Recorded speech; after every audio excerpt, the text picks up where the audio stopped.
Business Lesson 22, Upskilling, Book 5, Business English, Vocabulary, Part 1, page 161, Daunting, Divisive, Future-proof, Influx, Paramount, Ravages, Set aside, Unprecedented. Article Part 2, page 162, What do I not know? Upskilling for the Future, A. It's a well-known topic of conversation within the world of education. Teachers are preparing students for jobs that do not yet exist. Future-proofing students is indeed a daunting task, but it's important to remember that the world is rapidly changing around us, and those of us who have left school must evolve to keep up. Consider the following sentence. I was on Zoom with my team when my friend sent me a selfie of herself vaping. Saying this to someone 15 or even 10 years ago would have provoked utter confusion. The speed at which our communication, habits, and interactions are changing is precedented, and it's affecting all spheres of life, from the personal to the professional. Automation has already replaced many jobs. Look at how the experience of having items delivered, checking out at the supermarket, and going to a fast food restaurant has rapidly changed in the last decade. Yet it's not limited to the service industry. Recent surveys found that 39% of workers worry that their jobs will be obsolete over the next 5 years, with 56% believing that few will see long-term job security in the future. B. Upskilling, or learning new methods of working, is seen by the World Economic Forum as the crucial answer to the problem. They estimate that it will help 5.3 million new jobs to be created, adding over $6 trillion to the global economy. A vital influx into a world still recovering from the ravage of the pandemic. The issue is, many people aren't sure where, to begin with, upskilling, as it can look so different for each individual. The key is to ask, how can I be more effective? C. Upskilling doesn't have to involve signing up for a new course or taking a master's course. It can mean engaging with some of the smaller skills that will help you be more efficient. For example, learning how to use Word or Excel in more innovative and useful ways, or learning some basic coding skills may help. There is a wealth of free online content to aid with this. Setting aside a small amount of time each week to focus on it can really add up over the long term. D. However, learning entirely new and relevant skills, such as mastering new software or starting classes in a new language, could also be a good investment. It's also a good idea to consider which skills would be useful in a wider context. Certainly, acquiring knowledge specific to your particular role is valuable, as well as increasing your ability to gather data and increase your technological know-how in relation to it. Yet there are also more personal skills you can work on. Is it worth looking into your self-management skills? For instance, how do you cope with pressure, demonstrate integrity, or incorporate feedback and learning into your job? What about self-assessment? Do you have a clear idea of your skills and what they contribute and in what areas you are lacking? There's also the field of communication, which is vital for all jobs. Are you able to effectively communicate your ideas? Can you actively listen to others and interact with them in a way that will produce strong relationships and results? How good are you at collaborating with people? Can you ask for help and get input from others? Do you actively give credit to others for their help and skills?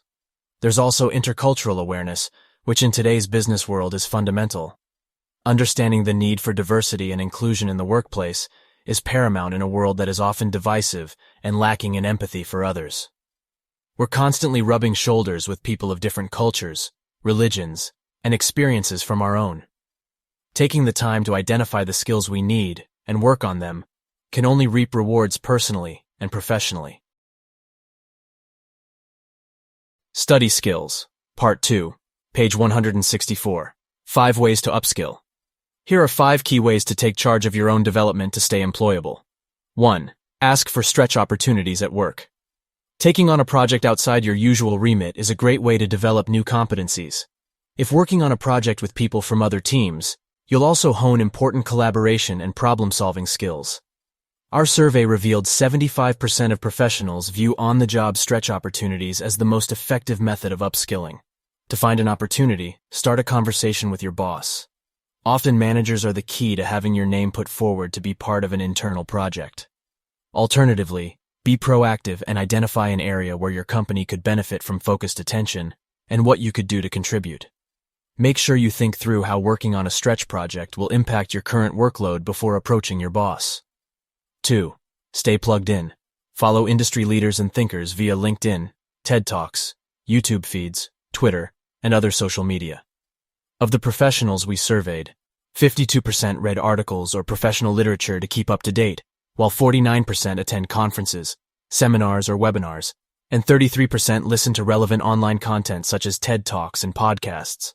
A further 25% view content online shared by connections, while 23% read books and seek coaching and mentorships. 16% have joined a LinkedIn group relevant to their sector. Don't forget to ask mentors and colleagues you admire for recommendations. 3. Learn at work. Check out the free self-learning modules offered by your employer.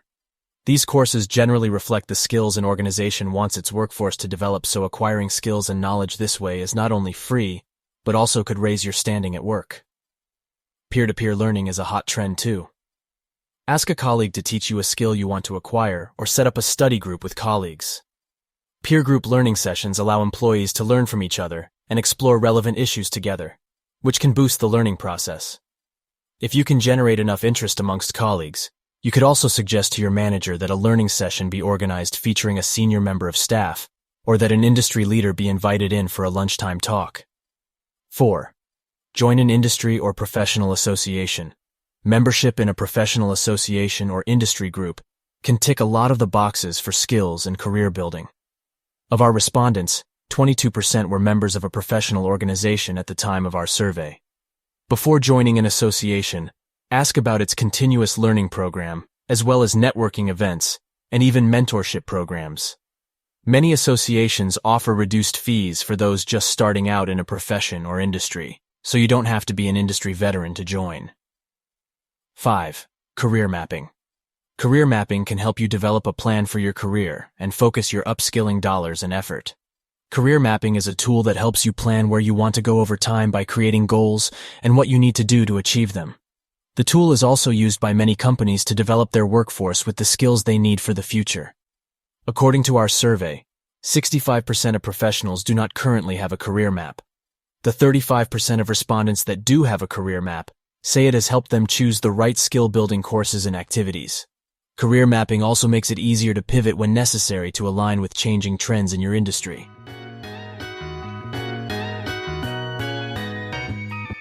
Hey, thanks for listening. We hope that you enjoyed another lesson of Uncle Sam's American English. These audios are synced with our 4-book series.